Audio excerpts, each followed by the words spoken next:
Dașreba tu ara sopel სამრეკლოში მდებარე ქოჩების ტბა. სადღაც 1940-იან წლებში მოხდა ფაქტი, როდესაც ტბა დაშრა, ფეხი დადიოდნენ და ურმებით მარილს მოლექსამდა ძალიან მარილიანია, მარილს ეძებდნენ საქონლისთვის.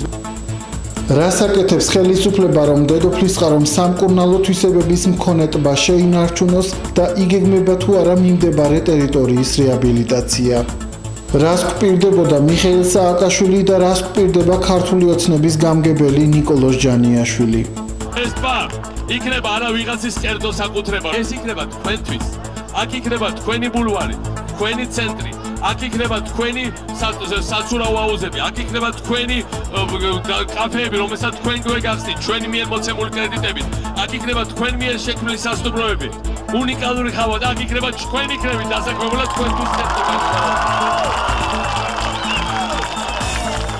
ამიტომ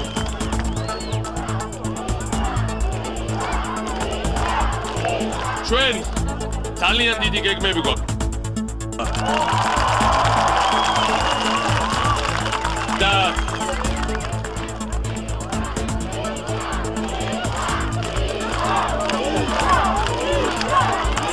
და მოგეხსენებათ, რომ როდესაც წინა ხელისუფლებას დაანონსებული ჰქონა ქოჩების ტბის რეაბილიტაცია, ფაქტიურად იქ გაკეთებული არაფერი არ იყო, მეცაც გეტყვით, ეს ტბა საერთოდ არ იყო მუნიციპალიტეტის საკუთრება და კერძო პირების და საკუთრებაში იყო და გაურკვეველი საბუთებით მანიპულირებდნენ.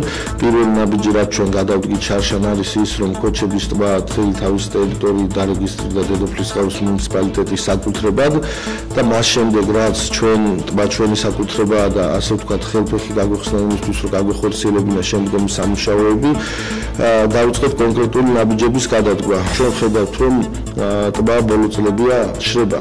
და ერთ-ერთი აუცილებელი ჩვენი მხრიდან მოთხოვნა ეს არის, რომ ჰიდროლოგების მიერ მოხდეს ტბის სრული ანალიზის შესწავლა, საიდან ხდება ტბის წყლით მომარაგება.